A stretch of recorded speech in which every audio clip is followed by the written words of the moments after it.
फिर से स्वागत है आपका डीपीएन लाइव न्यूज में। मैं आपके साथ में आपका दोस्त आरबी प्रजापति।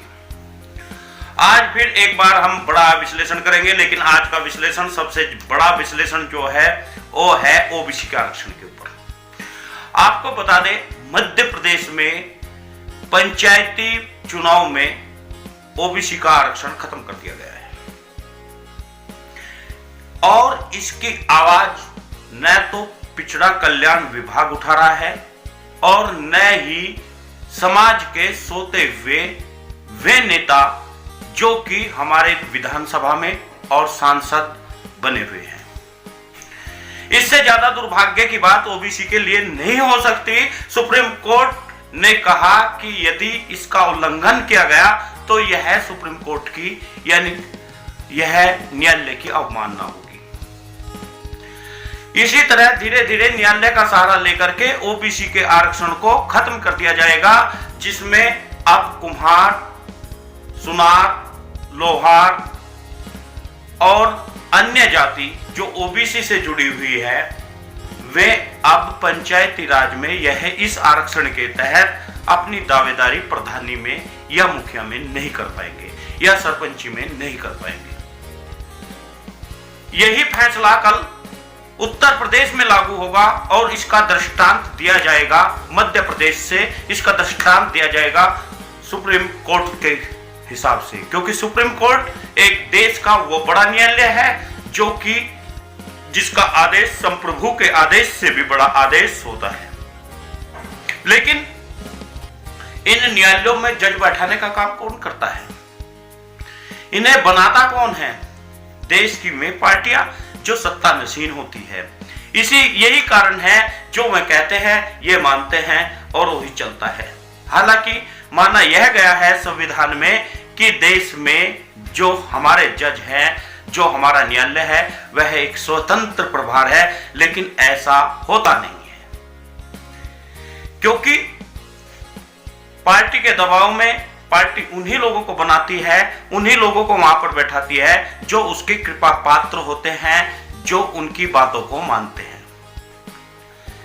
इसके अलावा भी मैं आपको बताता हूं, उत्तर प्रदेश में जसवंत सैनी ने, जो पिछड़ा वर्ग आयोग का अध्यक्ष है, उन्होंने प्रजापति समाज, सुनार समाज व बढ़ई समाज, लोहार समाज यानी विश्वकर्मा समाज को शिल्पकार माना और बैठक में यह निर्णय लिया गया कि यह शिल्पकार की प्रमाण पत्र पाएंगे।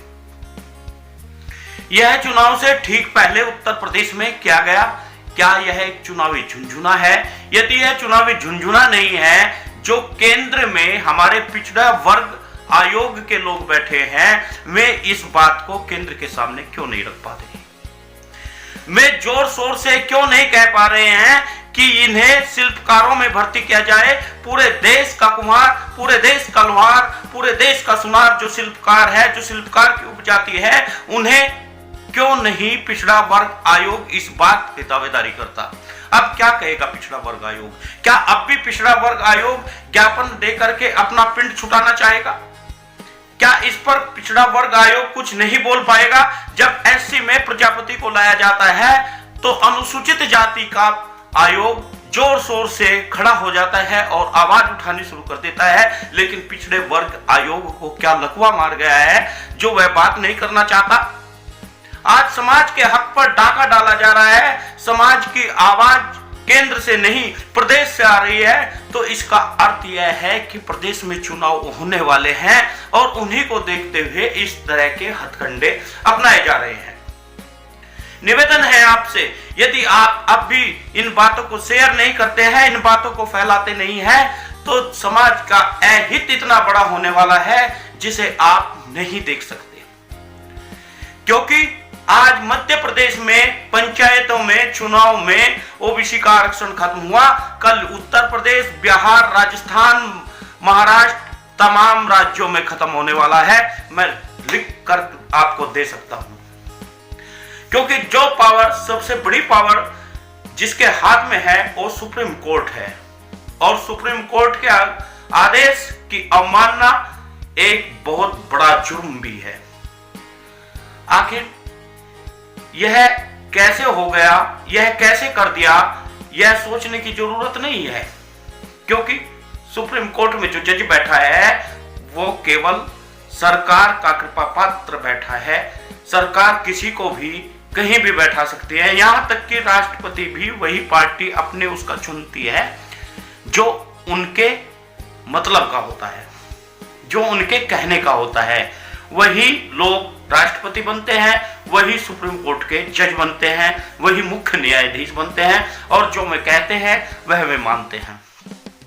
लेकिन पिछड़ा वर्ग आयोग अब क्या करेगा? क्या पिछड़ा वर्ग आयोग प्रजापति समाज को, तमाम शिल्पकारों को शिल्पकारों में होने का समर्थन करेगा? क्या पिछड़ा वर्ग आयोग यह आवाज केंद्र सरकार तक पहुंचाएगा? क्योंकि यह उत्तर प्रदेश में आप जसवंत सैनी ने माना, उसकी बैठक की गई, तो केंद्र में क्यों नहीं की गई?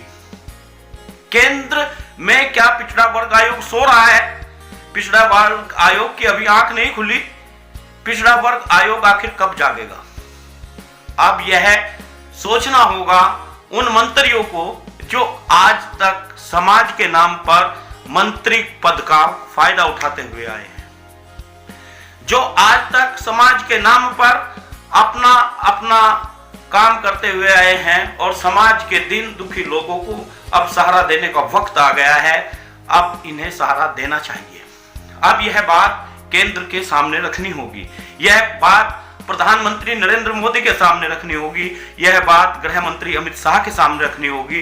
यदि वे भी नहीं मानते तो प्रेस कॉन्फ्रेंस करके यह डिक्लेयर करना होगा,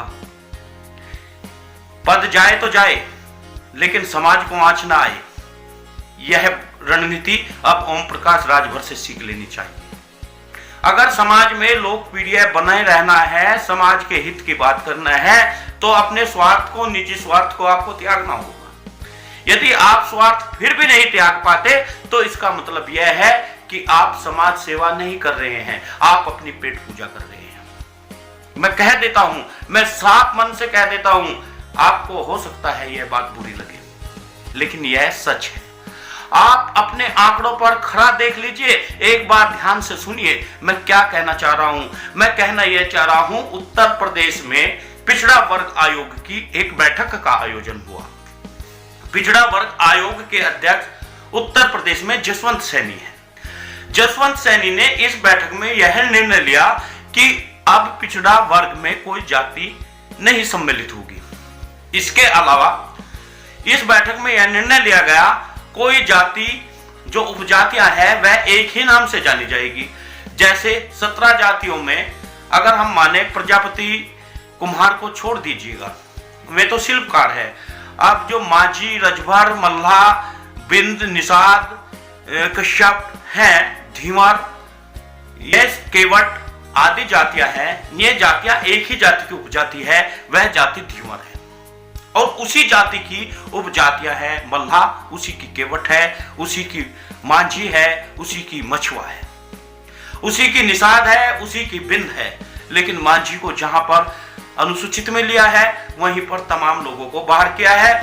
इसी तरह जो हमारे संविधान में होना था, यानी जब अंग्रेजों ने एक प्रपत्र जारी किया जिसे साइमन कमीशन बोलते हैं, 1930 में किया और 1935 में इसका कड़ा विरोध किया गया।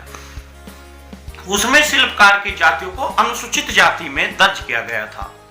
लेकिन आज यहाँ के उन लोगों के द्वारा जो यहाँ पर सत्ता नशीन थे, उन्होंने अपनी घृणित मानसिकता दिखाई और उन्हें पता था यदि प्रजापति शिल्पकार है, उन्हें यह भी पता था। अब यदि मैं आपको एक शास्त्रों के अनुसार एक दोहा सुनाता हूं, कहते हैं कि कुम्हार से बड़ा कोई कलाकार नहीं होता, ब्राह्मण से बड़ा कोई ज्ञानी नहीं होता। ये मैं नहीं कह रहा हूं, ये लिखा हुआ है। और राजपूत से बड़ा कोई राजा नहीं होता, और जाट से ज्यादा किसी में एक्का नहीं होता, और कुम्हार से बड़ा कोई कलाकार नहीं होता, यानी कुम्हार से बड़ा कोई शिल्पकार नहीं होता। यदि कुम्हार इतना बड़ा शिल्पकार है तो शिल्पकारों में क्यों नहीं है? लोहार, बढ़ई, सुनार, ये तमाम शिल्पकार जातियां हैं जो एससी कोटे में आती है, लेकिन इन्हें आज तक भी फायदा नहीं दिया गया। 1935 के उस साइमन कमीशन के रिपोर्ट के अनुसार, जो आज आरक्षित है। इसी हिसाब से चमड़कार भी शिल्पकार है, कुंभकार भी शिल्पकार है, स्वर्णकार भी शिल्पकार है, ठटेरा भी शिल्पकार है। लेकिन वो जाति हमें बता दीजिए कि जो वास्तव में शिल्पकार हैं। जब शिल्पकार नाम आपने दिया ही नहीं, उसको आरक्षण दिया ही नहीं, जुल्हा है वो भी शिल्पकार है। इन सब जातियों को जब आपने आरक्षण दिया ही नहीं, तो फिर शिल्पकार है कौन? आपने अलग अलग उपजातियों को नाम दे दिया, वहीं पर उपजातियों के नाम पर कुछ जातियों ने फायदा उठाया। जैसे कुशवाहा ओबीसी में भी है, कुशवाहा स्वर्ण कास्ट में भी है। वे कुशवाहा उन कुशवाहों का फायदा लेते रहे। मीणा अनुसूचित जनजाति में भी है, मीणा सवर्णों में भी है, तो मैं मीणा उनका फायदा लेते रहे। लेकिन वहीं पर कुम्हार की जो उपजातियां हैं, आज उन्हें फायदा नहीं मिल रहा है।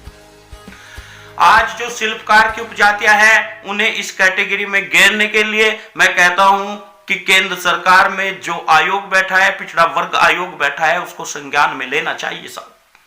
अगर इस तरह नहीं लेता है तो ये समाज के साथ में वही धोखा होगा जो पहले होता आया है, जो हमारे लोग हमेशा राजनीति में बने रहे लेकिन हमें फायदा नहीं पहुंचाया, केवल वे नाम की राजनीति में रहे। यह आपको सोचना होगा। आप अपनी, ये हमारे नेता अगर आज भी अपनी बात पर अड़िग नहीं रहे तो इस देश में शिल्पकार का बहुत बड़ा नुकसान होने वाला है। और जो आज बात रख देंगे चुनाव से पहले, वो कल नहीं रख पाएंगे, वो कल मान्य नहीं होगी। समाज आपके साथ में खड़ा है, आपको काहे का डर लग रहा है? छोड़ दीजिए आप पद यदि आपसे काम नहीं चलता है, लेकिन समाज के हित को सोचिए। समाज इतना बड़ा आवाम आपको दुआओं से भर देगा। धन तो आदमी कमा लेता है, लेकिन जब जाता है धन नहीं साथ जाता। वो लाखों करोड़ों लोगों की दुआएं जाती है, जो आपको अंत समय तक इतिहास के पन्नों में दर्ज कर देगा कि उस व्यक्ति ने समाज के लिए ये किया था। वरना मरने के बाद भी आपके लोग बेइज्जती करेंगे। इसी के साथ में मित्रों, कल फिर मैं हाजिर होऊंगा बड़े विश्लेषण के साथ में। आपसे नर्म निवेदन है कि आप वीडियो को शेयर जरूर करिएगा। हो सकता है कि हमारे नेताओं की आंख खुले। और न्यूज चैनल को सब्सक्राइब करिए, लाल रंग से लिखा है सब्सक्राइब, उस पर उंगली लगाओ तो काला कर दीजिएगा। यदि आपका पहले ही बटन काला है तो उसे काला मत करने की कोशिश करिएगा। बराबर में घंटी का निशान है, उसे भी दबाइए ताकि हर खबर आप तक पहुंचती रही।